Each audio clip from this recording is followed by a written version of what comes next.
ever feel like you're just drowning in information these days, Mm, but you're still somehow thirsty for real knowledge? totally. Well, today we are diving into a skill that can help you with exactly that: critical thinking. It's a good one. And though, don't worry, this isn't about becoming some master debater. Right. This is about equipping you with practical tools to think more effectively in everyday life. Yeah, you got it. And our source material for today, pensamiento.txt, Mm-hmm. makes it clear. Mm. Critical thinking is like a mental workout routine for your brain. It is.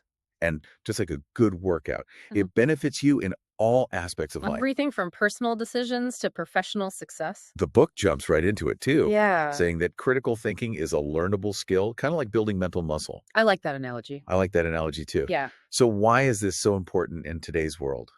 I mean, just think about it. Social media, news feeds, targeted ads. It's true. We are constantly bombarded with information. Sadly. And without those critical thinking skills, you're kind of just set adrift in a sea of opinions and agendas, Oh, yeah. trying to figure out what to trust and what to ignore. For sure. It's the compass and the map you need to navigate effectively. It really is. Yeah, The book also uses this great metaphor of comparing your mind to a landscape. I love that. It's full of treasures, yes, but also pitfalls that we really need to be aware of. And it Yeah. talks about self-awareness as the foundation for navigating this landscape. Totally makes sense. So how do we actually go about mapping our minds? Well, pensamientocritico.txt suggests practices like mindfulness and journaling. Okay. These can help you become aware of your own unique thought patterns, those automatic ways you react to the information that's coming at you. So instead of just passively taking in information, it's about paying attention to how our minds actually process it. That's a great way to put it. Right. It's about spotting those ingrained patterns, the Yeah. strengths, the weaknesses to understand your own mental terrain. And what kind of pitfalls are we talking about here? Okay. The book mentions cognitive biases, Yeah. which honestly sounds a bit intimidating. They can Why? be, but they're not as complex as they sound. Okay. Cognitive biases are basically mental shortcuts our brains take to process information quickly. Okay. And they can be useful, even necessary sometimes. But, There's always a but, isn't there? well, if we're not aware of these biases, they can lead us to some pretty flawed thinking and ultimately bad decisions. Okay, so give me an example. Sure. What's one of those cognitive biases that we should be on the lookout for? One of the big ones is confirmation bias. Okay. Think of it this way. Have you ever noticed yourself sharing news stories that align with your worldview? Oh, for sure. Maybe without even checking the source. Absolutely. We tend to favor information that confirms what we already believe, Yeah. often ignoring anything that contradicts it. Ouch. I Mm. can definitely see myself doing that. It makes you think about those social media echo chambers. What other mental traps should we be aware of? The anchoring effect is another sneaky one. Okay. This is where the first piece of information we get about something has a disproportionate influence on our decisions, Mm. even if it's not relevant or accurate. Okay. So imagine seeing a ridiculously overpriced used car. Okay. That price tag, as outrageous as it might be, sets the bar for every other car you look at, even the reasonably priced ones. So that initial price, regardless of its validity, anchors our perception of what's reasonable. Exactly. That's good to know. The book also mentions logical reasoning. Okay. Does that mean we need to become masters of logic to be critical thinkers? Not at all. Okay. Think of it more like being a detective than a logician. Okay. Logical reasoning is about breaking down arguments, Right. examining whether the evidence actually supports the claims being made, Hmm. and spotting those flaws in logic that we call fallacies. Give me an example of a common fallacy, something I might hear in an everyday conversation or even on the news. One that pops up all the time is the slippery slope fallacy. Okay. This is where someone claims that a particular action will inevitably lead to a chain of increasingly negative consequences without providing any real evidence to support that chain of events. So if we allow one thing, then surely this other terrible thing will happen, even if there's no logical connection between the two. Exactly. It might sound absurd when you put it like that, but this type of fallacious reasoning can be surprisingly persuasive, especially when it taps into our emotions or fears. Okay, so far we're mapping our minds becoming aware of biases and thinking logically. That's a lot. It's a lot to process. How do we actually put all of this into practice in real life situations? So we're really starting to see some of those mental patterns and potential pitfalls. Mm. But how do we actually take all of this knowledge and use it? How do we become less reactive and more deliberate in our thinking? That's where the rubber meets the road, right? The book lays out a pretty clear process for problem solving using critical thinking. It's about taking those mental muscles that we're building and actually applying them to real life challenges. Okay, so walk me through it. What are the steps involved? Well, the first step, and this might sound kind of obvious, is to clearly define the problem that you're facing. Okay. You'd be surprised how often we kind of skip over this part and end up trying to solve the wrong issue altogether. Right. It's like trying to fix a flat tire when the real problem is you have a broken axle. Okay, define the problem. What comes next? Next up is information gathering. Okay. And don't rush this part either. Right. It's tempting to jump straight to solutions, but without a solid understanding of the situation, you're more likely to miss crucial information. Uh, It's like building a house without a blueprint. You might end up with something that looks like a house, but it might not be structurally sound. So no jumping to conclusions. Sure. We've defined the problem, gathered the facts. What's the next step?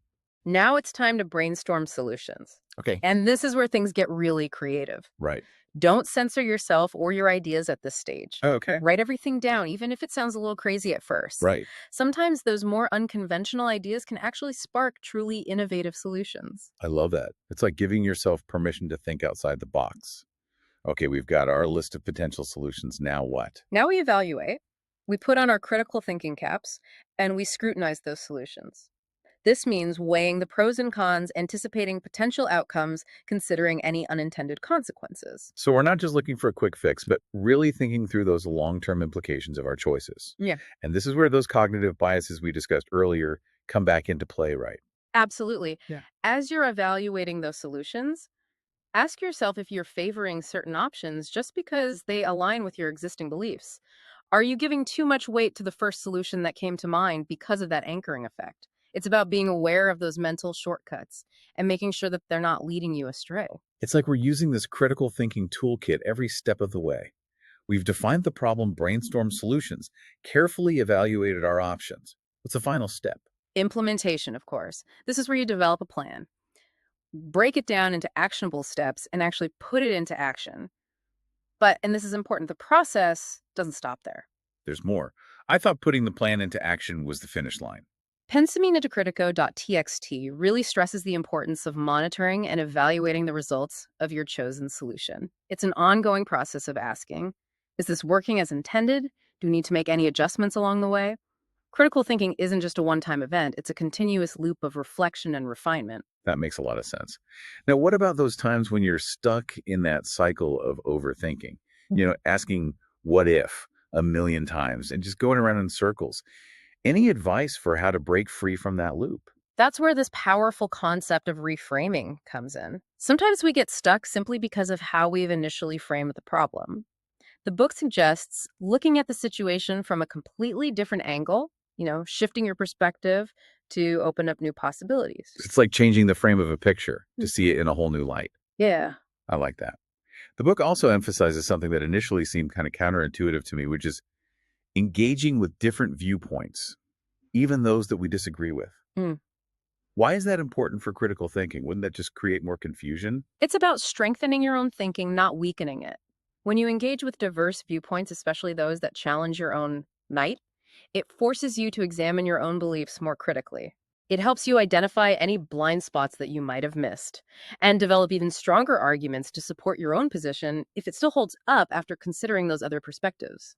It's like a stress test for your own ideas. Yeah. It takes a certain level of intellectual humility to be open to the possibility that you might not have all the answers, doesn't it?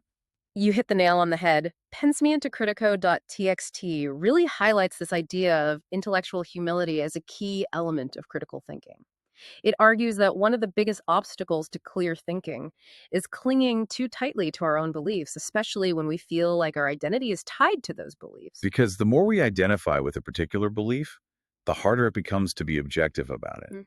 We start seeing any challenge to that belief as a personal attack, which just shuts down any possibility of growth or learning. It's so true. It's like that saying, if your only tool is a hammer, every problem starts to look like a nail. Right. When we cling too tightly to one way of seeing things, we miss out on the richness and the complexity of the world around us. That's precisely the point.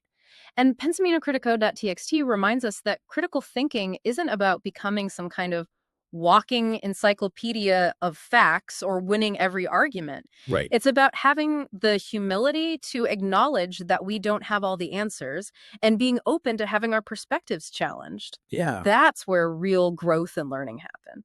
This deep dive has definitely given me a lot to think about. Mm, It's like we've been given this set of mental tools to better navigate this incredibly complex world of information, wouldn't you say? absolutely. And remember, learning about these concepts is just the first step. Right.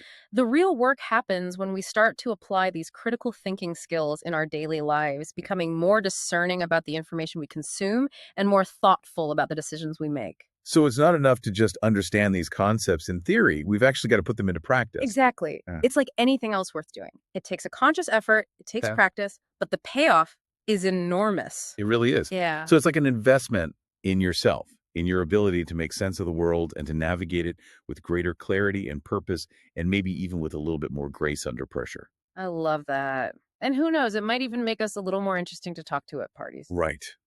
So as we wrap up this deep dive into the world of critical thinking, we want to leave you with this.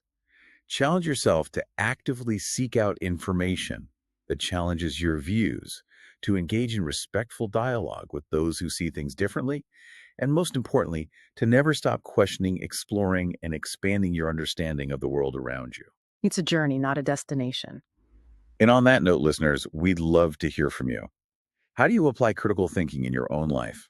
What are some of the challenges you face when it comes to staying curious and open-minded in today's world? Until next time, keep those critical thinking muscles flexed, and remember the most important questions are often the ones we ask ourselves.